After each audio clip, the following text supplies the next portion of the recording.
Hello दोस्तों, good morning. स्वागत है आप सबका सुकृपा क्लासेज पर। दोस्तों, इस वीडियो में हम लोग आरआरबी एनटीपीसी व ग्रुप डी एग्जाम 2025 के शिफ्ट में पूछे जा सकने वाले most important static GK, GS, miscellaneous और करंट अफेयर्स के प्रश्नों को सॉल्व करेंगे।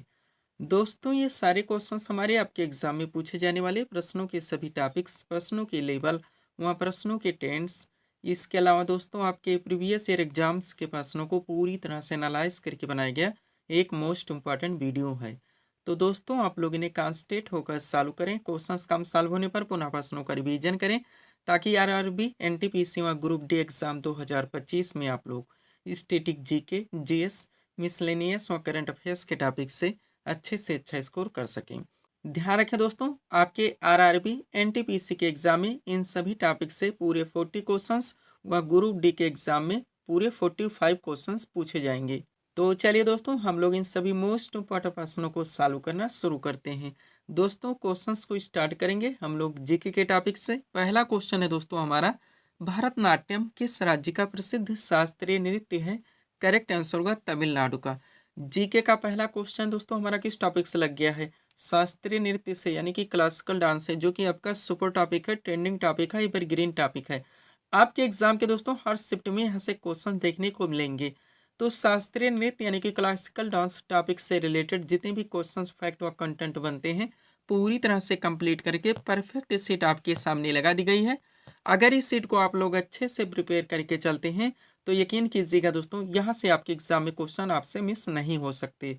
तो चलिए दोस्तों, इस सुपर टॉपिक्स को हम लोग पूरी तरह से कंप्लीट करना शुरू करते हैं। क्वेश्चन था हमारा, भरतनाट्यम किस राज्य का प्रसिद्ध शास्त्रीय नृत्य है? करेक्ट आंसर होगा तमिलनाडु का। अब चलिए दोस्तों, इस सीट को थोड़ा सा अपने सामने करते हैं। देखिएगा, सबसे पहले जो भारत के 8 शास्त्रीय नृत्य हैं, डायरेक्टली आपके एग्जाम्स में क्वेश्चंस बनते हैं कि किस राज्य से संबंधित है, पूरी तरह से आप कंप्लीट करेंगे।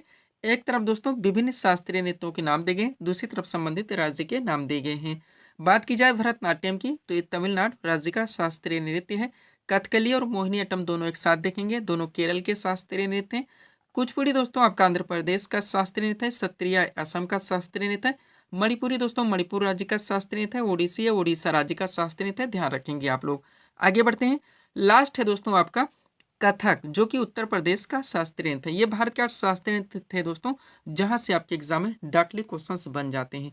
आप चलिएगा दोस्तों, इस इंपॉर्टेंट पॉइंट्स को हम लोग पूरी तरह से कंप्लीट करेंगे, जहां से शास्त्रीय नृत्य से रिलेटेड जितने भी क्वेश्चंस, फैक्ट व कंटेंट बनते हैं, बेसिक से लेकर सब कुछ पूरी तरह से कंप्लीट किया गया है। पहला पॉइंट है हमारा, भारतीय नृत्य को 2 श्रेणियों में वर्गीकृत किया जा सकता है। एक है आपका शास्त्रीय नृत्य, दूसरा है आपका लोक नृत्य। नेक्स्ट, शास्त्रीय नृत्य हमारी सांस्कृतिक विरासत का एक महत्वपूर्ण हिस्सा है। प्रत्येक शास्त्रीय नृत्य एक विशेष क्षेत्र की संस्कृति का प्रतिनिधित्व करता है, जिससे वे संबंधित हैं। और शास्त्रीय नृत्य के संस्थापक महान संत श्रीमंत शंकरदेव हैं। ध्यान रखेंगे, यहाँ तक आपकी बेसिक चीजें थी। अब यहाँ से दोस्तों हम लोग एक एक शास्त्रीय नृत्य को A to Z पूरी तरह से कंप्लीट करेंगे। चलिए देखिएगा, स्टार्ट करते हैं हम लोग भरतनाट्यम से। तो भरतनाट्यम शास्त्रीय नृत्य से जितने भी क्वेश्चन, फैक्ट और कंटेंट बनते हैं, आप लोग क्रम से पूरी तरह से कंप्लीट करेंगे।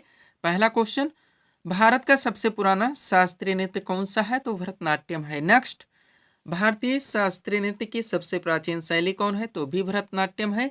और किस शास्त्रीय नृत्य को भारत के अन्य शास्त्रीय नृत्यों की जननी माना जाता है? तो भी भरतनाट्यम, ये ध्यान रखेंगे। आगे बढ़िएगा। अब भरतनाट्यम से जुड़े आप कलाकार देखेंगे। बात की जाए महिला कलाकार की, तो यामिनी कृष्णमूर्ति, मालविका सरकार, मृणालिनी साराभाई, मीनाक्षी सुंदरम पिल्लई, बाला सरस्वती, रुक्मणी देवी अरुंडेल, अलरमेल बल्ली, पद्मा सुब्रमण्यम, भिसंती माला और लीला सैमसन। भरतनाट्यम से जुड़े आप पुरुष कलाकार देखेंगे तो रेवंत साराभाई, CB चंद्रशेखर, उदय शंकर, नटराज रामकृष्ण और विजय माधवन। एक एक कंटेंट, एक एक फैक्ट को आप लोगों को पूरी तरह से क्लियर रखने हैं। दोस्तों, हम आपको बताना चाहेंगे, हमारे एक एक कॉन्सेप्ट से, एक एक सेंटेंस से बहुत सारे क्वेश्चंस, फैक्ट व कंटेंट बनते हैं, जो कि आपके एग्जाम में भर भर के पूछे जाते हैं। यही वजह है दोस्तों, अपने वीडियोस में ऑप्शन नहीं लगाते, क्योंकि ऑप्शन से सारी चीज़ें आपके एक साथ कभी क्लियर नहीं हो सकती, केवल कन्फ्यूजन क्रिएट होता है और टाइम टेकिंग हो जाता है। सब कुछ आपके PDF में पूरी तरह से मेंशन है। सारे क्लासेस के वीडियोस के टॉपिक्स भी आपके PDF में पूरी तरह से ऐड किए गए हैं। वो हर टॉपिक्स दोस्तों जो कि आपके आरआरबी एनटीपीसी के एग्जाम्स में पूरे 40 क्वेश्चंस का वेटेज है, व ग्रुप डी के एग्जाम में पूरे 45 क्वेश्चंस का वेटेज है, आपके पूरे पाठ्यक्रम को प्रिपेयर करके आपके पीडीएफ में कंप्लीट कर दिया गया है, जहां जहां से आपके एग्जाम में क्वेश्चंस बनने हैं। आगे बढ़िएगा। अगला आपका कथकली शास्त्रीय नृत्य लगा हुआ है, जितने भी क्वेश्चन बनते हैं आप कंप्लीट करेंगे। पहला क्वेश्चन, कथकली किस राज्य का शास्त्रीय नृत्य है? तो केरल का है, ध्यान रखेंगे। नेक्स्ट, किस शास्त्रीय नृत्य में मुखौटे का प्रयोग किया जाता है? तो कथकली है। ये ऐसे क्वेश्चन है जो कि आपके एग्जाम में केवल पूछे ही नहीं जाएंगे, आप देखेंगे दोस्तों कंटिन्यू रिपीट भी होंगे। अब कथकली नृत्य से जुड़े आप कलाकार देखिए, तो शांताराव, उदय शंकर, आनंद शिवरामन, गोपीनाथ, रागिनी देवी, कृष्णन कुट्टी, माधवन आनंद, गुरु गोपाल शंकर। अगला आपका कथक शास्त्रीय नृत्य लगाओ, जितने भी क्वेश्चन यहाँ से बनते हैं आप कंप्लीट करेंगे। पहला क्वेश्चन, जयपुर घराना, लखनऊ घराना और वाराणसी घराना किस नृत्य शैली के मुख्य घराने? तो कथक के, ध्यान रखेंगे एक साथ दे दिया गया है। अब कथक नृत्य से जुड़े कलाकार देखिए, तो बिरजू महाराज, शंभू महाराज, बैजनाथ प्रसाद, लच्छू महाराज, सुंदर प्रसाद, सुखदेव महाराज, सितारा देवी, गौरी शंकर, देवीलाल, शोभना नारायण, गोपी कृष्ण, मालविका सरकार, हजारी अग्रवाल, विद्या गौरी अडकर और भारती गुप्ता। अगला आपका कुचिपुड़ी शास्त्रीय नृत्य लगाओ, जितने भी क्वेश्चन बनते हैं आप कंप्लीट करेंगे। पहला, लक्ष्मी नारायण शास्त्री का नाम किस शास्त्रीय नृत्य से जुड़ा है? तो कुचिपुड़ी से, ध्यान रखेंगे। नेक्स्ट, किस शास्त्रीय नृत्य में नर्तक कांस्य की थाली में खड़ा होकर नृत्य करता है? तो कुचिपुड़ी है, ध्यान रखेंगे।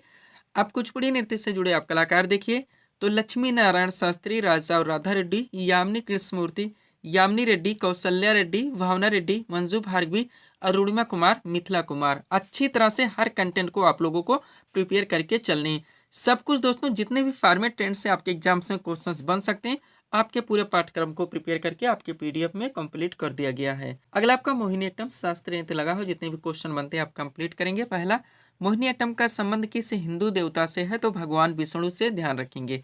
मोहिनीअट्टम से जुड़े कलाकार देखिए, तो स्मिता राजन, कला मंडलम, कल्याण कुटियम्मा, हेमा मालिनी, भारती शिवाजी, कनक रेले, सुनंदा नायर, रेमा श्रीकांत, पल्लवी कृष्ण, रागिनी देवी, कला मंडलम राधिका और राधा दत्तापति। हर कंटेंट को आप लोगों को कंप्लीट करके चलने हैं। नेक्स्ट आपका ओडिसी शास्त्रीय नृत्य लगा हुआ है, जितने क्वेश्चन बनते हैं आप कंप्लीट करेंगे। पहला, किस शास्त्रीय नृत्य की उत्पत्ति देवदासियों के द्वारा हुई है? तो ओडिसी, ध्यान रखेंगे। अब ओडिसी नृत्य से जुड़े आप कलाकार देखिए, सोनल मानसिंह, केलूचरण मोहपात्रा, अनिता बाबू, अर्पिता वेंकटेश, चित्रा कृष्णमूर्ति, शर्मिला विश्वास, शर्मिला मुखर्जी, मधुमिता राउत, इंद्राणी रहमान, काली चंद्र, संयुक्ता पाड़गरही और माधवी मुदगल। ध्यान रखेंगे आप लोग। नेक्स्ट आपका मणिपुरी शास्त्रीय नृत्य लगाओ, जितने भी क्वेश्चन बनते हैं आप कंप्लीट करेंगे। पहला, कौन सा शास्त्रीय नृत्य लाई हरोबा उत्सव में किया था? तो मणिपुरी, ध्यान रखेंगे। अब मणिपुरी नृत्य से जुड़े आप कलाकार देखिए, तो कलावती देवी, निर्मला मेहता, सविता मेहता, सिंहजीत सिंह, झाबेरी बहने, रीता देवी और गोपाल सिंह। ध्यान रखेंगे आप लोग। लास्ट आपका दोस्तों क्षत्रिय शास्त्रीय नृत्य है, जो कि असम राज्य से संबंधित है। जितने भी क्वेश्चन बनते हैं आप कंप्लीट करेंगे यहाँ से। पहला, क्षत्रिय नृत्य के संस्थापक कौन थे? तो श्रीमंत शंकर देव थे, ध्यान रखेंगे। अब क्षत्रिय नृत्य से जुड़े कलाकार देखिए, तो सुनील कोठारी, उपासना महंत, रेखा तालुकदार, जतिन गोस्वामी, रूप रानी दास बोरा। दोस्तों, अगर आपको शास्त्रीय नृत्य से अपने क्वेश्चन करेक्ट करने हैं, जो कि आपके हर शिफ्ट में पूछे जाएंगे, तो आपको इतने कंटेंट को अच्छे से प्रिपेयर करके चलने होंगे।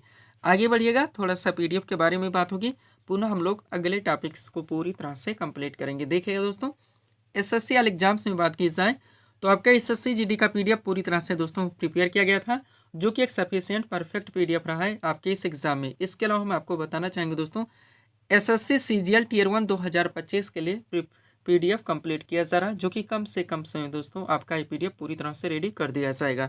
रेलवे में दोस्तों आपका आरपीएफ कांस्टेबल एक अच्छा खासा दोस्तों सफिशिएंट पीडीएफ आपके इस एग्जाम में जा रहा है। इसके अलावा हम आपको बताना चाहेंगे दोस्तों, एनटीपीसी व ग्रुप डी के लिए पीडीएफ हमारा पूरी तरह से कंप्लीट कर दिया गया है, जो कि अभ्यर्थियों को दिया जा रहा है। 100 रुपीज़ इसकी पेड फीस रखी गई। व्हाट्सअप नंबर आप लोगों के सामने है, जहां पर आप जुड़कर पीडीएफ ले सकते हैं। बढ़ेंगे दोस्तों हम लोग अगले टॉपिक्स की ओर। अगला क्वेश्चन दोस्तों आपके सामने है, देखेंगे किस टॉपिक से रखा गया है। क्वेश्चन है हमारा, घूमर किस राज्य का प्रसिद्ध लोक नृत्य है? करेक्ट आंसर होगा राजस्थान का। जीके का अगला क्वेश्चन दोस्तों हमारा किस टॉपिक से लग गया है? भारतीय राज्यों के प्रमुख लोक नृत्य से। ऑलरेडी दोस्तों आप लोग शास्त्रीय नृत्य यानी कि क्लासिकल डांस को पूरी तरह से कंप्लीट कर चुके हैं। हम चाहते हैं दोस्तों यहीं पे आप लोग लोक नृत्य को भी पूरी तरह से कंप्लीट कर सकें। और जब भी दोस्तों हमारी तीसरी सीट लगाई जाएगी, वो होगी भारत के प्रमुख मेले, उत्सव, त्योहार व पर्व की।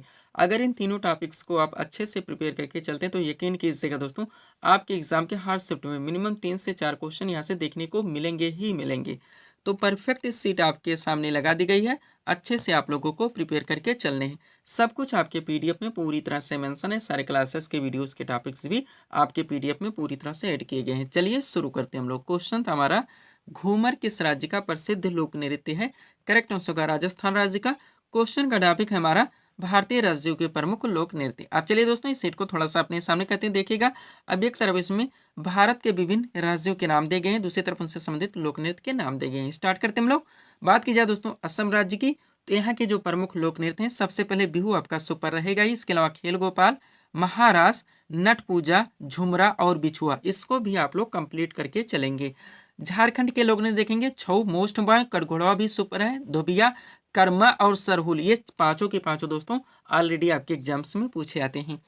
बिहार के लोग ने देखेंगे तो बरुआ वखाइन हो गया, सोहराई मोस्ट इंपॉर्टेंट, झिझिया, धोबिया, लोंडा बार बार पूछा ही जाता है, जटिन और कटघोड़वा भी आप लोग ध्यान रखें। राजस्थान के लोग ने देखेंगे तो कठपुतली हो गया, घूमर मोस्ट में, पढ़ियारी, गणगौर बार बार पूछा था, बगरिया और तेरा ताली भी आप लोग ध्यान रखें।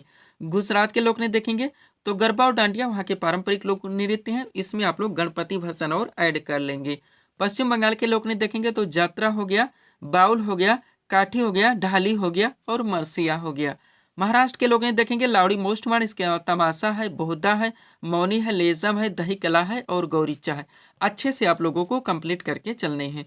एक एक क्वेश्चन की कीमत आप लोग जानते हैं। आगे बढ़ेंगे।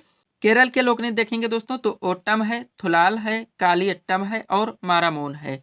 उत्तराखंड के लोग ने देखेंगे चौफला है, कजरी मोस्ट इंपॉर्टेंट, झोटा और चाचरी भी आप लोग ध्यान रखें। कर्नाटक के दोस्तों यक्षगान, करगा और कुनिता, तीनों सुपर है, ध्यान रखेंगे। मध्य प्रदेश के दोस्तों पंडवानी पूछा ही जाता है, मुंदड़ी भी पूछा था, गौडो और चैत भी आपके एग्जाम में ऑलरेडी पूछा ही जाता है। छत्तीसगढ़ के लोग ने देखेंगे सुआ, रावत नाच और डागला, तीनों सुपर हैं। उत्तर प्रदेश का रासलीला हो गया, नौटंकी, चरकुला, छपेली, कजरी और झोला। हिमाचल प्रदेश के लोग ने देखेंगे तो जयंती हो गया, जद्दा मोस्ट हुआ, छारुआ, डांगी और सांगला। इसके बाद में पंजाब व हरियाणा के लोग देखेंगे तो गिद्धा, भांगड़ा और धमाल, तीनों मोस्ट इंपॉर्टेंट है, अच्छे से आप लोग कंप्लीट रखेंगे। आगे बढ़िएगा। मेघालय के लोग ने देखेंगे दोस्तों तो लाहो हो गया और वांगला हो गया। नागालैंड के देखेंगे चोंग हो गया, खैवा हो गया और कुमीनागा हो गया। जम्मू कश्मीर के राउफ, दमाली का, तीनों सुपर हैं। अरुणाचल प्रदेश के देखेंगे मुखौटा है, मोपिन है, सोलिंग है, लोसार है और चोकुम है। इनमें से मिनिमम दोस्तों अगर आप 40 से 50 शब्द के नाम याद रखते हैं तो आपसे इस टॉपिक से क्वेश्चन मिस नहीं हो सकते। पीडीएफ के लिए हमारा व्हाट्सअप नंबर लगा हुआ है। बढ़ेंगे दोस्तों हम लोग अगले टॉपिक्स की ओर। अगला क्वेश्चन दोस्तों आपके सामने है, देखेंगे किस टॉपिक से रखा गया है। क्वेश्चन है हमारा, त्रिशूर पूरम उत्सव किस राज्य में मनाया जाता है? करेक्ट आंसर होगा केरल राज्य में। जीके का अगला क्वेश्चन दोस्तों हमारा किस टॉपिक से लग गया है? भारत के प्रमुख मेले उत्सव त्यौहार हुआ पर्व से ऑलरेडी आप लोग शास्त्रीय यानी कि क्लासिकल डांस को पूरी तरह से कंप्लीट कर चुके हैं, लोक नृत्य को भी पूरी तरह से कंप्लीट कर चुके हैं। हम चाहते हैं दोस्तों यही भी जो आपका तीसरा टॉपिक यहाँ से आता है, भारत के प्रमुख मेले उत्सव त्यौहार हुआ पर्व, इसको भी आप लोग पूरी तरह से कंप्लीट कर सकें। और इन तीनों टॉपिक्स को दोस्तों अच्छे से प्रिपेयर रखते हैं तो यकीन कीजिएगा आपके एग्जाम की हर शिफ्ट में मिनिमम 3 से 4 क्वेश्चन आपको यहाँ से देखने को मिल जाएंगे। तो कंप्लीट सेट आपके सामने लगा दी गई है, अच्छे से आप लोगों को प्रिपेयर करके चलने हैं। चलिए शुरू करते हैं हम लोग। क्वेश्चन था हमारा, त्रिशूर पूरम उत्सव किस राज्य में मनाया जाता है? करेक्ट आंसर होगा केरल राज्य में। क्वेश्चन का टॉपिक हमारा, भारत के प्रमुख मेले उत्सव त्यौहार हुआ पर्व। चलिए दोस्तों इस सेट को थोड़ा सा अपने सामने करते हैं, देखिएगा इंपॉर्टेंट पॉइंट्स के जरिए इस टॉपिक को पूरी तरह से कंप्लीट किया गया है। पहला पॉइंट है हमारा, ओणम उत्सव और त्रिशूर पूरम उत्सव दोनों के दोनों मोस्ट हमारे दोस्तों ध्यान दीजिएगा, ये केरल राज्य में मनाए जाते हैं। जगन्नाथपुरी रथ यात्रा महोत्सव आपका उड़ीसा में मनाया जाता है। वांगला महोत्सव की बात की जाए मेघालय में आयोजित किया जाता है। हानमिल त्योहार ये नागालैंड में मनाया जाता है। लोसर महोत्सव की बात की जाए लद्दाख में आयोजित किया जाता है। गणगौर महोत्सव और घूमर ये राजस्थान में मनाए जाते हैं। हरेला पर्व दोस्तों उत्तराखंड में मनाया जाता है। जल्लीकट्टू त्योहार और नववर्ष पुथांडु तमिलनाडु में आयोजित किए जाते हैं। सांग महोत्सव दोस्तों ये आपका हरियाणा में मनाया जाता है। संगई महोत्सव, लाई हराओबा, दोनों मोस्ट इंपॉर्टेंट ध्यान रखिएगा, ये मणिपुर में मनाए जाते हैं। उगादी पर्व, कम्बाला उत्सव और यक्षगान ये कर्नाटक में आयोजित किए जाते हैं। बिहुला महोत्सव आपका बिहार में मनाया जाता है। फ्लेमिंगो त्योहार आंध्र प्रदेश में आयोजित किया जाता है। अम्बुबाची त्योहार, बिहू और नट पूजा असम में आयोजित किए जाते हैं। मांडू महोत्सव मध्य प्रदेश में मनाया जाता है। रासलीला, नौटंकी और चरकुला ये उत्तर प्रदेश में आयोजित किए जाते हैं। राउफ हो गया, धमाली जम्मू कश्मीर में मनाया जाता है। गिद्धा, भांगड़ा, धमाल और बैसाखी ये पंजाब में आयोजित किए जाते हैं। गरबा डांडिया गुजरात में मनाया जाता है। बाउल और जात्रा पश्चिम बंगाल में मनाए जाते हैं। रात नाच, सुआ नाच, कर्मा और शैला ध्यान दीजिएगा छत्तीसगढ़ में आयोजित किए जाते हैं। इतना यहाँ से आप लोगों को कंप्लीट करके चलने हैं। पीडीएफ के लिए दोस्तों ये हमारा व्हाट्सअप नंबर लगा हुआ है, बढ़ेंगे दोस्तों हम लोग अगले टॉपिक्स की ओर। अगला क्वेश्चन दोस्तों आपके सामने है, देखेंगे किस टॉपिक से रखा गया है। क्वेश्चन है हमारा, दिल्ली सल्तनत का शासनकाल कब से कब तक था। करेक्ट आंसर होगा 1206 से लेकर 1526 ईस्वी तक। जीके का अगला क्वेश्चन दोस्तों हमारा किस टॉपिक से लग गया है। दिल्ली सल्तनत से मिडवल हिस्ट्री का बहुत बड़ा पार्ट, बहुत सारे क्वेश्चन फैक्ट व कंटेंट यहाँ से बनते हैं जो कि आपके एग्जाम में भर भर के पूछाते हैं। तो कंप्लीट सीट आपके सामने लगाई गई है। अगर इस सीट को आप लोग अच्छे से प्रिपेयर करके चलते हैं तो यकीन कीजिएगा दोस्तों, आप अपने एग्जाम्स के लिए बहुत सारे क्वेश्चंस फैक्ट व कंटेंट से एक साथ पूरी तरह से प्रिपेयर रहेंगे। तो चलिए दोस्तों, इस सुपर टॉपिक्स को हम लोग पूरी तरह से कंप्लीट करना शुरू करते हैं। क्वेश्चन था हमारा, दिल्ली सल्तनत का शासनकाल कब से कब तक था। करेक्ट आंसर होगा 1206 से लेकर 1526 ईस्वी तक। आप चलिए दोस्तों, इस सीट को थोड़ा सा अपने सामने करते हैं। देखिएगा इंपॉर्टेंट नोट के जरिए इस टॉपिक को बेसिक से लेकर सब कुछ क्रम से पूरी तरह से कंप्लीट किया गया है। पहला पॉइंट है हमारा, भारत पर पहला सफल मुस्लिम आक्रमण मोहम्मद बिन कासिम ने 712 ईस्वी में किया था। उसने सिंध एवं मुल्तान को जीत लिया था। नेक्स्ट, महमूद गजनबी ने 1001 से 1027 ईस्वी के बीच भारत पर 17 आक्रमण किए। इनमें 1025 ईस्वी में सोमनाथ के शिव मंदिर पर किया गया आक्रमण सबसे प्रसिद्ध था। वह मोहम्मद गौरी को भारत में तुर्क सत्ता का संस्थापक माना जाता है। यहाँ तक आपकी बेसिक चीजें थी। अब चलिए दोस्तों, हम लोग दिल्ली सल्तनत को क्रम से कंप्लीट करना शुरू करते हैं। देखिएगा पहला पॉइंट हमारा, दिल्ली सल्तनत के सिंहासन पर कुल 5 राजवंशों ने शासन किया था। इन राजवंशों का शासनकाल क्रम से इस प्रकार है, जरूर ध्यान रखेंगे। सबसे पहले इस पर गुलाम वंश है जिन्होंने शासन किया 1206 से लेकर 1290 ईस्वी तक। फिर खिलजी वंश है जिन्होंने शासन किया 1290 से लेकर 1320 ईस्वी तक। फिर इस पर तुगलक वंश है जिन्होंने शासन किया 1320 से लेकर 1414 ईस्वी तक। फिर दोस्तों इस पर सैयद वंश है जिन्होंने शासन किया 1414 से लेकर 1451 ईस्वी तक। और लास्ट में दोस्तों पांचवा इस पर लोधी वंश है जिन्होंने शासन किया 1451 से लेकर 1526 ईस्वी तक। अच्छी तरह से 100% इनको दोस्तों आपको क्लियर करके चलने हैं। हम आपको बताना चाहेंगे दोस्तों, जो भी टॉपिक्स हमारे द्वारा जहाँ पे उठाए जाते हैं उनको वहीं पे हर टेंट से A to Z पूरी तरह से कंप्लीट कर दिया जाता है। इसके लिए मुझे कितने भी बुक से मटेरियल का कलेक्शन क्यों ना करना पड़े, सब कुछ आपके PDF में पूरी तरह से मेंशन है। सारे क्लासेस के वीडियोस के टॉपिक्स भी आपके PDF में पूरी तरह से ऐड किए गए हैं। एक बात ऑलरेडी बताना चाहेंगे दोस्तों, जितने भी अभ्यर्थी PDF को ले चुके हैं, ले रहे हैं दोस्तों, आप लोग थोड़ा सा इन्वेस्ट करके प्रिंट आउट जरूर निकलवा लीजिए। प्रिंट आउट निकलवाने से एक अच्छी खासी सीट बन जाएगी। आप अच्छे से पढ़ सकते हैं, अंडरलाइन लगा के रिवाइज कर सकते हैं। और अगर आप इतना कर लेते हैं दोस्तों, तो बिना इधर उधर भटके कम से कम समय में आप लोगों की प्रिपरेशन अच्छे खासे ढंग से क्लियर हो जाती है। PDF को इस फॉर्मेट में बनाया भी गया है, आपको पढ़ने में भी अच्छा लगेगा और कम से कम समय में आपकी सारी चीज़ें क्लियर हो जाएंगी। आगे बढ़िएगा। अब इनके बीच में जितने भी दोस्तों क्वेश्चंस बनते हैं, वन लाइनर क्वेश्चंस के जरिए कंप्लीट किया गया है। अच्छे से आप लोगों को प्रिपेयर करके चलने हैं। देखिएगा पहला क्वेश्चन है, गुलाम वंश के संस्थापक कौन थे। करेक्ट आंसर होगा कुतुबुद्दीन ऐबक। नेक्स्ट, गुलाम वंश के किस शासक को लाख बख्श के नाम से जाना जाता है, तो भी कुतुबुद्दीन ऐबक। नेक्स्ट, कुतुब मीनार की नींव किस शासक ने डाली थी, तो भी कुतुबुद्दीन ऐबक। वह दिल्ली सल्तनत के किस सुल्तान की मृत्यु चौगान यानी कि पोलो खेलते हुए हुई थी, तो भी कुतुबुद्दीन ऐबक। वह कुब्बतुल इस्लाम मस्जिद का निर्माण किसने करवाया था, तो भी कुतुबुद्दीन ऐबक। यानी कि कुतुबुद्दीन ऐबक से जुड़े टोटल 5 सवाल। आगे बढ़ेंगे। तुर्काने चहलगानी दल का गठन किसने किया था, इल्तुतमिश ने। नेक्स्ट, दिल्ली सल्तनत के किस सुल्तान ने दोस्तों इक्तादारी प्रथा चलवाई थी, तो इल्तुतमिश ने। अगला, कुतुब मीनार के निर्माण कार्य को किसने पूरा करवाया था, तो भी इल्तुतमिश ने। ध्यान रखेंगे ऐसे क्वेश्चन हैं जो कि आपके एग्जाम में केवल पूछे ही नहीं जाएंगे, आप देखेंगे दोस्तों आपके एग्जाम में कंटिन्यू रिपीट भी होंगे। आगे बढ़िएगा। दिल्ली सल्तनत की दरबारी भाषा क्या थी, तो फारसी थी। नेक्स्ट, किताबुल हिंद की रचना किसने की थी, अलबरूनी ने। आगरा नगर की स्थापना किसके द्वारा की गई थी, सिकंदर लोदी के द्वारा। भारत की प्रथम महिला मुस्लिम शासिका कौन थी, रजिया सुल्तान थी। और रजिया सुल्तान ने कब से कब तक शासन किया था, तो 1236 से लेकर 1240 तक। नेक्स्ट, लौह एवं रक्त की नीति किसने अपनाई थी, बलबन ने। दीवाने अर्ज की स्थापना किसने की थी, तो भी बलबन ने। अच्छी तरह से आप लोग ध्यान रखिएगा। आगे बढ़िएगा। अगला क्वेश्चन है आपका, बाजार नियंत्रण प्रणाली किसने अपनाई थी, अलाउद्दीन खिलजी ने। नेक्स्ट, तुगलक वंश का संस्थापक कौन था, गयासुद्दीन तुगलक। यात्री इब्न बतूता किस देश का निवासी था, मोरक्को का। किताबुल रहला नामक पुस्तक की रचना किसने की थी, इब्न बतूता ने ही। नेक्स्ट, अलाई दरवाजा का निर्माण किसने करवाया था, अलाउद्दीन खिलजी ने। और लास्ट क्वेश्चन है, तुगलक नामा की रचना किसने की थी, अमीर खुसरो ने। यहाँ तक इस टॉपिक को आपको कंप्लीट करके चलने हैं।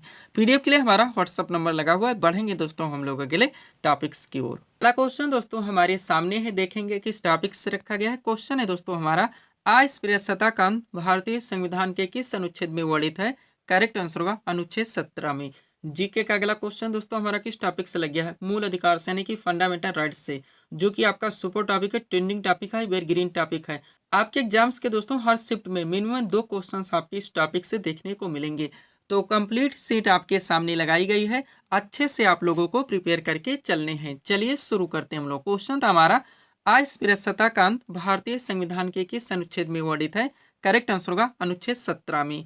आप चलिए दोस्तों इस सीट को थोड़ा सा अपने सामने करते हैं। देखिएगा इंपॉर्टेंट पॉइंट्स के जरिए इस टॉपिक को A to Z यानी कि क्रम से पूरी तरह से कंप्लीट किया गया है। पहला पॉइंट है हमारा, भारतीय संविधान में मूल अधिकारों का वर्णन संविधान के अनुच्छेद 12 से 35 तक है, जो कि संविधान का भाग 3 है। नेक्स्ट, प्रारंभ में मूल अधिकारों की संख्या 7 थी, लेकिन 44वें संविधान संशोधन 1978 के द्वारा संपत्ति के अधिकार को मूल अधिकार से हटाकर एक विधिक अधिकार यानी कि एक कानूनी अधिकार बना दिया गया और अनुच्छेद 300 का में जोड़ दिया गया। तब से वर्तमान में टोटल मूल अधिकारों की संख्या 6 है। हर फैक्ट हर कंटेंट को आप लोगों को पूरी तरह से कंप्लीट रखने हैं।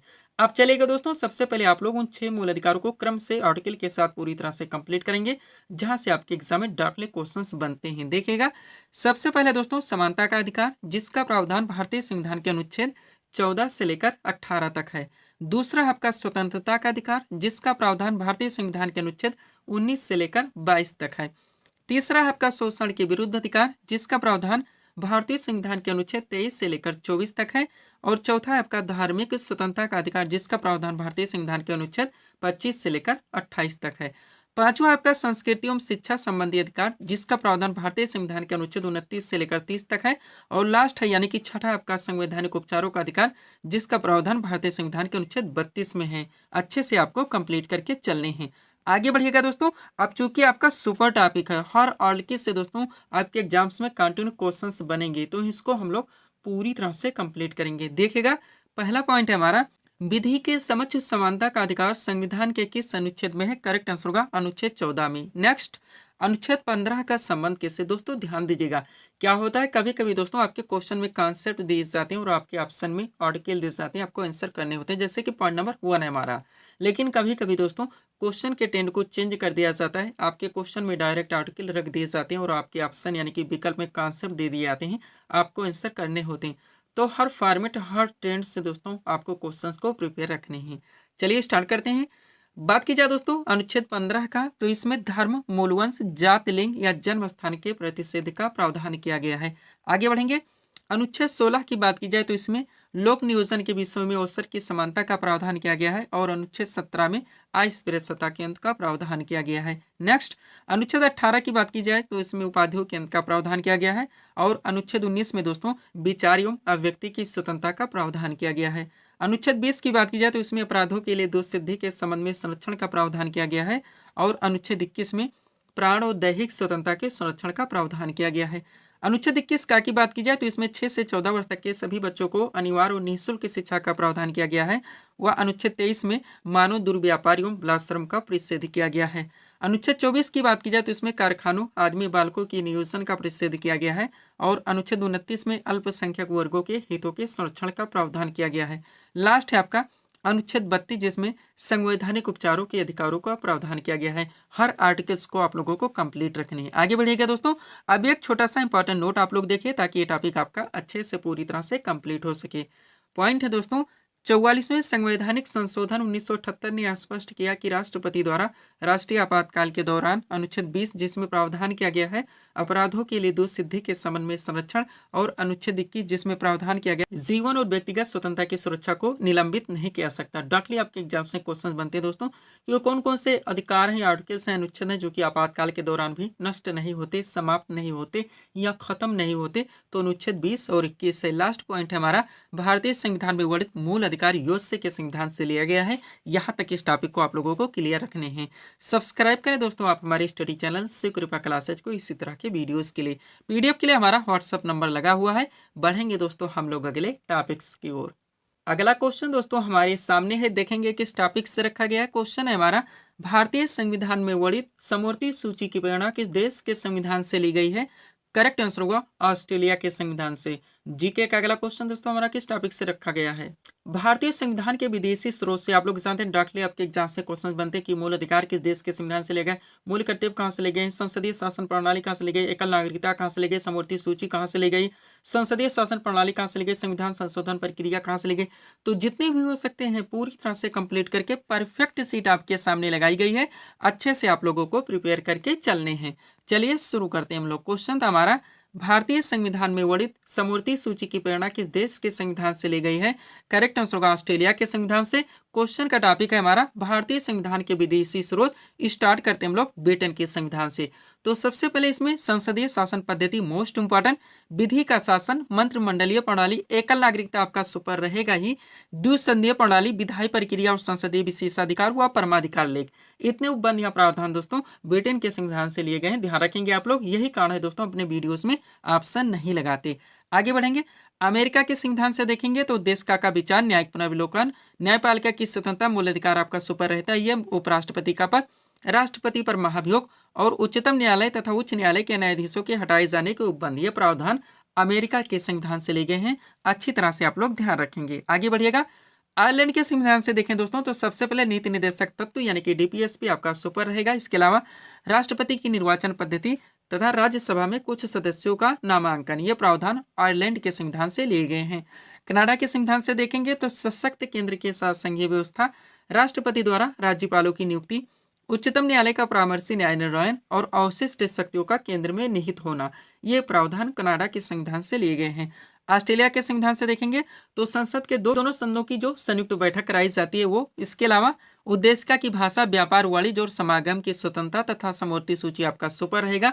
ये प्रावधान दोस्तों ऑस्ट्रेलिया के संविधान से लिए गए हैं। जापान के संविधान से देखेंगे तो विधि द्वारा स्थापित प्रक्रिया, और फ्रांस के संविधान से देखेंगे तो गणतंत्र की अवधारणा का प्रावधान। अच्छी तरह से आप लोग ध्यान रखेंगे। आगे बढ़िएगा। दक्षिण अफ्रीका के संविधान से देखें दोस्तों तो संविधान संशोधन की व्यवस्था यानी कि आर्टिकल 368, इसके अलावा राज्यसभा के सदस्यों का निर्वाचन, ये प्रावधान दक्षिण अफ्रीका के संविधान से लिए गए हैं। और लास्ट है आपका रूस यानी कि पूर्व सोवियत संघ के संविधान से देखेंगे तो सबसे पहले मूल कर्तव्य यानी कि फंडामेंटल ड्यूटीज, इसके अलावा प्रस्तावना में जो सब जोड़े गए सामाजिक हो गया, आर्थिक एवं राजनीतिक, ये प्रावधान दोस्तों रूस यानी कि पूर्व सोवियत संघ के संविधान से लिए गए। यहाँ तक इस टॉपिक को आप लोगों को कंप्लीट करके चलनी है। पीडीएफ के लिए हमारा व्हाट्सएप नंबर लगा हुआ है। बढ़ेंगे दोस्तों हम लोग अगले टॉपिक्स की ओर। अगला क्वेश्चन दोस्तों हमारे सामने है, देखेंगे किस टॉपिक से रखा गया। क्वेश्चन है हमारा, वित्त आयोग यानी कि फाइनेंस कमीशन का प्रावधान भारतीय संविधान के किस अनुच्छेद में वर्णित है? करेक्ट आंसर होगा अनुच्छेद 280 में। जीके का अगला क्वेश्चन दोस्तों हमारा किस टॉपिक से लग गया है? भारतीय संविधान के जितने भी दोस्तों महत्वपूर्ण अनुच्छेद वहाँ संबंधित प्रावधान है, आपका सबसे सुपर टॉपिक। कंटिन्यू आपके एग्जाम्स के दोस्तों हर शिफ्ट में मिनिमम 2 क्वेश्चंस यहाँ से देखने को मिलेंगे। कंप्लीट सीट आपके सामने लगा दी गई है। अच्छे से आप लोगों को प्रिपेयर करके चलने हैं। क्वेश्चन था दोस्तों हमारा, वित्त आयोग यानी कि फाइनेंस कमीशन का प्रावधान भारतीय संविधान के किस अनुच्छेद में वर्णित है? करेक्ट आंसर होगा अनुच्छेद 280 में। क्वेश्चन का टॉपिक हमारा भारतीय संविधान के महत्वपूर्ण अनुच्छेद एवं संबंधित प्रावधान। अब चलिए दोस्तों इस सीट को थोड़ा सा अपने सामने करते देखिएगा। अब एक तरफ इसमें भारतीय संविधान के महत्वपूर्ण संबंधित प्रावधान दिए गए हैं, दूसरी तरफ दोस्तों उनके महत्वपूर्ण अनुच्छेद दिए गए हैं। बात की जाए संघ का नाम और राज्य क्षेत्र तो इसका प्रावधान भारतीय संविधान के अनुच्छेद 1 में है। नए राज्यों का प्रवेश या स्थापना, इसका प्रावधान भारतीय संविधान के अनुच्छेद 2 में है। संविधान के प्रारंभ के समय नागरिकता, इसका प्रावधान अनुच्छेद 5 में है। विधि के समक्ष समानता का अधिकार का प्रावधान भारतीय संविधान के अनुच्छेद 14 में है। धर्म, मूल वंश, जात, लिंग या जन्म स्थान के आधार पर विभेद का प्रतिषेध दोस्तों, इसका प्रावधान भारतीय संविधान के अनुच्छेद 15 में है। वह लोक नियोजन के विषयों में अवसर की समानता का प्रावधान भारतीय संविधान के अनुच्छेद 16 में है। आगे बढ़ेंगे। अस्पृश्यता केंद्र का प्रावधान तो ये अनुच्छेद 17 में है। पूरी तरह से हर आर्टिकल्स को आप लोग ध्यान रखेंगे।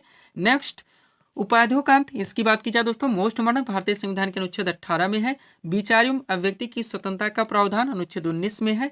अपराधों के लिए दोष सिद्धि के संबंध में संरक्षण का प्रावधान अनुच्छेद 20 में है। प्राण और दैहिक स्वतंत्रता के संरक्षण का प्रावधान भारतीय संविधान के अनुच्छेद 21 में है। नेक्स्ट, 6 से 14 वर्ष तक के सभी बच्चों को निःशुल्क और अनिवार्य शिक्षा का अधिकार का प्रावधान अनुच्छेद 21 का में है। अल्पसंख्यक वर्गों के हितों के संरक्षण का प्रावधान अनुच्छेद 29 में है।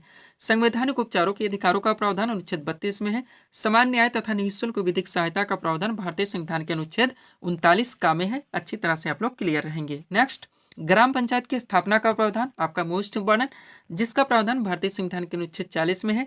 नागरिकों के लिए एक समान सिविल संहिता यानी कि यूसीसी का प्रावधान भारतीय संविधान के अनुच्छेद 1944 में है। ऐसे आर्टिकल्स हैं दोस्तों जो कि आपके एग्जाम्स में केवल पूछे ही नहीं जाएंगे, आप देखेंगे दोस्तों कंटिन्यू आपके एग्जाम्स के शिफ्ट में रिपीट भी होंगे। नेक्स्ट, पर्यावरण का संरक्षण और संवर्धन एवं वन तथा वन्य जीवों की रक्षा का प्रावधान अनुच्छेद 48 का में है। कार्यपालिका से न्यायपालिका के पृथक्करण का प्रावधान अनुच्छेद 50 में है। अंतर्राष्ट्रीय शांति और सुरक्षा की वृद्धि का प्रावधान भारतीय संविधान के अनुच्छेद 51 में है। मूल कर्तव्य आपका 51 का में आता है। भारत का राष्ट्रपति अनुच्छेद 52 में आता है। राष्ट्रपति का निर्वाचन दोस्तों भारतीय संविधान के अनुच्छेद 54 में आता है, ध्यान रखेंगे आप लोग। आगे बढ़ते हैं। अगला है दोस्तों आपका राष्ट्रपति के निर्वाचन की पद्धति भारतीय संविधान के अनुच्छेद 55 में है। उपराष्ट्रपति का निर्वाचन अनुच्छेद 66 में है। राष्ट्रपति द्वारा जो उसे क्षमादान की शक्ति प्राप्त है अनुच्छेद 72 में आता है। राष्ट्रपति को सहायता और सलाह देने के लिए जो मंत्रिपरिषद की व्यवस्था की गई अनुच्छेद 74 में है।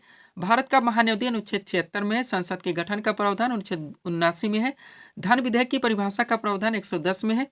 वार्षिक वित्तीय विवरण जिसे हम लोग बजट के नाम से जानते हैं, इसका प्रावधान भारतीय संविधान के अनुच्छेद 112 में है। अच्छी तरह से आप लोग ध्यान रखेंगे। आगे बढ़िएगा। सुप्रीम कोर्ट की स्थापना का प्रावधान 124 में है। भारत का नियंत्रक एवं महालेखा परीक्षक का प्रावधान 148 में है। राज्यपाल की नियुक्ति का प्रावधान 155 में है। राज्य का महाधिवक्ता 165 में है। उच्च न्यायालय के न्यायाधीश की नियुक्ति का प्रावधान 217 में है। वित्त आयोग यानी फाइनेंस कमीशन का प्रावधान 280 में है। वित्तीय आपातकाल घोषित करने का प्रावधान दोस्तों 360 में है। और लास्ट है आपका संसद को संविधान में संशोधन करने की शक्ति और प्रक्रिया का प्रावधान, ये 368 में है। यहाँ तक इस टॉपिक को आप लोगों को कंप्लीट करके चलने हैं। पीडीएफ के लिए दोस्तों ये हमारा व्हाट्सअप नंबर लगा हुआ है। बढ़ेंगे दोस्तों हम लोग अगले टॉपिक्स की ओर। अब यहाँ पर दोस्तों हम आप लोगों को जीव विज्ञान यानी कि बायोलॉजी के 4 टॉपिक्स को क्रम से पूरी तरह से कंप्लीट करवाने वाले हैं। ये 4 टॉपिक्स हैं दोस्तों। सबसे पहले आप लोग विषाणुओं द्वारा जितने भी रोग फैलते हैं रोगों के नाम देखेंगे, उनसे शरीर के कौन से अंग प्रभावित होते हैं और उन विषाणुओं के नाम। इसके बाद में सेकेंड आपका जीवाणु द्वारा जितने भी रोग होते हैं उन रोगों के नाम देखेंगे, उनसे शरीर के कौन से अंग प्रभावित होते हैं और उन जीवाणु के नाम। थर्ड टॉपिक है दोस्तों आपका परजीवियों द्वारा जितने भी रोग होते हैं उन रोगों के नाम देखेंगे, उनसे शरीर के कौन से अंग प्रभावित होते हैं और उसके बाद में दोस्तों आप लोग उन परजीवियों के नाम देखेंगे। लास्ट चौथा टॉपिक आपका है जो विभिन्न जो कीट है उनके काटने से कौन से रोग फैलते हैं दोस्तों। डायरेक्टली आपके एग्जाम में क्वेश्चंस बनते हैं दोस्तों कि सीसी मक्खी के काटने से कौन से रोग होते हैं, खटमल के काटने से कौन से रोग होते हैं। तो पूरी तरह से दोस्तों इसको आप लोग क्रम से कंप्लीट करेंगे। क्वेश्चन का जो ट्रेंड है दोस्तों आपके एग्जाम में यहाँ से 3 तरह से क्वेश्चन पूछे जाते हैं। सबसे पहले विभिन्न रोगों के नाम दिए जाते हैं, आपको बताने होते हैं इनमें से कौन से रोग विषाणु के द्वारा फैलते हैं, जीवाणु के द्वारा या परजीवियों के द्वारा, या दोस्तों डायरेक्टली पूछ लिया जाता है निम्न में से कौन सा रोग किसके द्वारा फैलता है।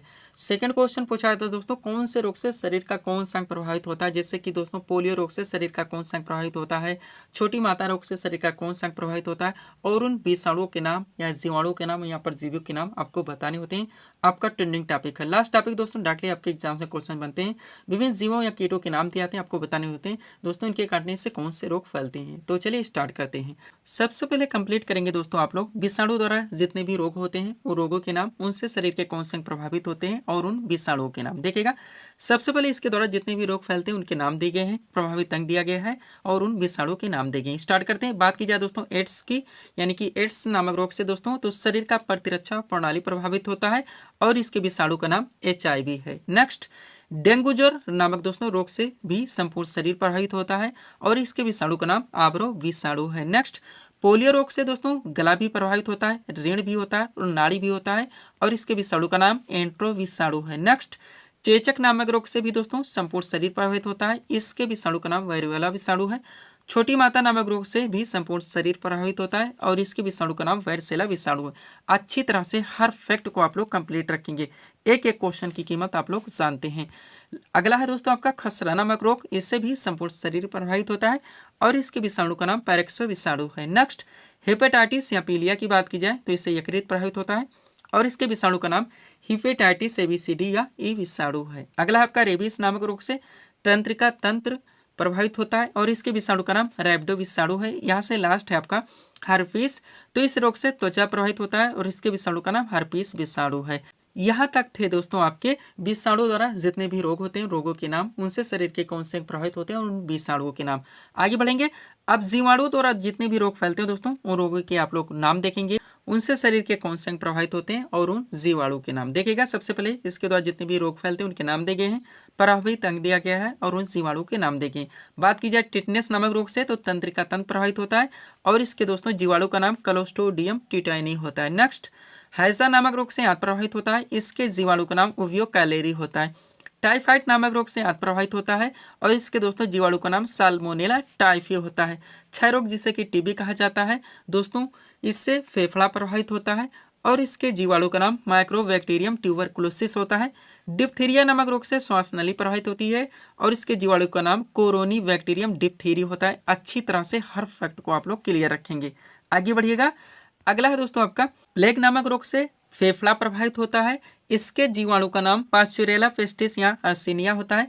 काली खांसी नामक रोग से श्वसन तंत्र प्रभावित होता है, इसके जीवाणु का नाम बोर्डिटेल्ला पेस्टिस होता है। निमोनिया नामक रोग से फेफड़ा प्रभावित होता है, इसके जीवाणु का नाम स्ट्रेप्टोकोकस न्यूमोनी होता है।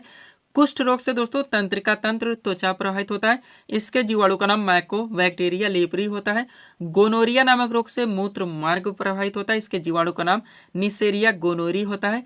और सिफिलिस नामक रोग से दोस्तों जन्नांग प्रभावित होता है, इसके जीवाणु का नाम ट्रिपोनिया होता है। यहाँ तक थे दोस्तों जीवाणु द्वारा जितने भी रोग होते हैं उन रोगों के नाम, उनसे शरीर के कौन से अंग प्रभावित होते हैं और उन जीवाणु के नाम जिनको हम लोगों ने अच्छी तरह से कंप्लीट किए हैं। आगे बढ़ेंगे दोस्तों। अब परजीवियों द्वारा जितने भी रोग होते हैं वो रोगों को देखेंगे, उनसे शरीर के कौन से अंग प्रभावित होते हैं और उन परजीवियों के नाम। सबसे पहले इनके द्वारा जितने भी रोग होते हैं उनके नाम है, प्रभावित अंग है और परजीवी का नाम है। बात कीजिए मलेरिया नामक रोग से दोस्तों, तो प्लीहा भी प्रभावित होता है, यकृत और आरबीसी यानी कि रेड ब्लड सेल्स भी प्रभावित होता है इस रोग से और इसके परजीवी का नाम प्लाज्मोडियम होता है। पायरिया नामक रोग से मसूड़ा प्रभावित होता है, इसके परजीवी का नाम एंड अमीबा जिंजेबेलिस होता है। निद्रा रोग से दोस्तों मस्तिष्क प्रभावित होता है और इसके परजीवी का नाम टिफोनोसोमा होता है। पेचिस नामक रोग से आंत प्रभावित होता है, इसके परजीवी का नाम एंड अमीबा हिस्टोलिटिका होता है। यहाँ से लास्ट है आपका काला आजार, जिस रोग से अस्थिमज्जा प्रभावित होता है इसके परजीवी का नाम बालू मक्खी होता है। यहाँ तक इसको भी आप लोग पूरी तरह से कंप्लीट रखेंगे। आगे बढ़ेगा दोस्तों। अब जो चौथा टॉपिक हमारा, जो विभिन्न रोग है दोस्तों एक किन कीटों के काटने से फैलते हैं, आप लोग पूरी तरह से कंप्लीट करेंगे। क्वेश्चंस आपके एग्जाम में कंटिन्यू यहाँ से भी देखने को मिलेंगे। देखिएगा पॉइंट हमारा रोग फैलाने वाले कीट, एक तरफ विभिन्न कीटों के नाम दिए गए, दूसरी तरफ इनके द्वारा जितने भी रोग फैलते हैं उनके नाम दिए गए। बात की जाए घरेलू मक्खी, तो इसके काटने से हैजा भी होता है, अतिसार भी होता है, कुष्ठ रोग होता है, टीबी होता है, टाइफाइड होता है और दस्त भी होता है। मच्छर के काटने से मलेरिया होता है, डेंगू होता है, फिलपाव होता है। चूहा के काटने से प्लेग नामक रोग फैलता है। सीसी मक्खी के काटने से निद्रा रोग होता है। सैंड फ्लाई यानी कि बालू मक्खी के काटने से दोस्तों काला आजार नामक रोग होता है। अच्छी तरह से आप लोग ध्यान रखेंगे। आगे बढ़िएगा। खटमल के काटने से बुखार और कुष्ठ रोग होता है। लास्ट है आपका जू, जिसके काटने से ट्रेंच बुखार होता है। यहाँ तक इस टॉपिक को आप लोगों को क्लियर रख के चलने हैं। सब्सक्राइब करें आप हमारे स्टडी चैनल शिवकृपा क्लासेज को इसी तरह के वीडियोस के लिए। आगे बढ़ेंगे हम लोग। अगला क्वेश्चन दोस्तों हमारे सामने है, देखेंगे किस टॉपिक से रखा गया है। क्वेश्चन है हमारा, भारतीय रिजर्व बैंक यानी कि आरबीआई के 26वें गवर्नर कौन बने हैं। करेक्ट आंसर होगा संजय मल्होत्रा। अगला क्वेश्चन दोस्तों हमारा किस टॉपिक से लग गया, रिसेंटली करंट अफेयर्स से हमारा क्वेश्चन आया हुआ है और रिसेंटली करंट अफेयर्स के दोस्तों मोस्ट इम्पोर्टेंट क्वेश्चंस को कलेक्ट करके एक सीट आपके सामने लगाई गई है। एक एक क्वेश्चन आपके एग्जाम में पूरी तरह से सुपर हो सकते हैं। हर क्वेश्चन को आप लोगों को अच्छे से कंप्लीट करके चलने हैं। चलिए शुरू करते हैं हम लोग। क्वेश्चन था हमारा, भारतीय रिजर्व बैंक यानी कि आरबीआई के 26वें गवर्नर कौन बने हैं। करेक्ट आंसर होगा संजय मल्होत्रा। अब चलिए दोस्तों इस सीट को थोड़ा सा अपने सामने करते हैं। देखिएगा रिसेंटली करंट अफेयर्स के दोस्तों मोस्ट क्वेश्चंस का कलेक्शन है हमारा, अच्छे से आप लोगों को सॉल्व करने हैं। चलिए शुरू करते हैं हम लोग। पहला क्वेश्चन है हमारा, भारत के नए नियंत्रक एवं महालेखा परीक्षक यानी कि सीएजी कौन बने हैं। तो के संजय मूर्ति है। नेक्स्ट, 73वें मिस यूनिवर्स का खिताब किसने जीता है। तो विक्टोरिया केजर-थेल्विग ने जीता, जो कि डेनमार्क से आती हैं। नेक्स्ट, कौन सा देश 2025 में 20वें G20 शिखर सम्मेलन की अध्यक्षता करेगा। तो दक्षिण अफ्रीका है। और संयुक्त राज्य अमेरिका यानी कि यूएसए के 47वें राष्ट्रपति कौन बने, डोनाल्ड ट्रंप। ध्यान रखेंगे। नेक्स्ट, नवंबर 2024 में भारत के 91वें मुख्य न्यायाधीश कौन बने। तो न्यायमूर्ति संजीव खन्ना। नेक्स्ट, भारत का 56वां टाइगर रिजर्व कौन सा बना है। तो गुरु घासीराम तमोर पिंगला है, जो कि छत्तीसगढ़ में स्थित है। और नेटवर्क रेडीनेस इंडेक्स 2024 में भारत किस स्थान पर है, 49वें स्थान पर। वह डेविस कप 2024 का खिताब किस देश की टीम ने जीता है। तो इटली ने जीता है। ध्यान रखेंगे। नेक्स्ट, रतन टाटा लाइफ नामक पुस्तक की लेखक कौन है, थॉमस मैथ्यू है। रोहिणी नैयर पुरस्कार 2024 से किसे सम्मानित किया गया, अनिल प्रधान को। लगातार चौथी बार फार्मूला 1 का खिताब किसने जीता, मैक्स वेरस्टेपेन ने। और ब्राजील ग्रैंड प्रिक्स 2024 किसने जीता, तो मैक्स वेरस्टेपेन ने ही, जो कि दोस्तों नीदरलैंड से आते हैं। ये भी आप लोग ध्यान रखेंगे। आगे बढ़िएगा।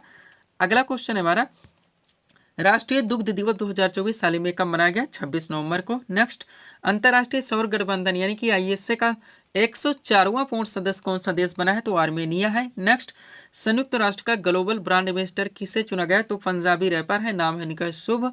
और सतत व्यापार सूचकांक 2024 में भारत विश्व स्तर पर किस स्थान पर है?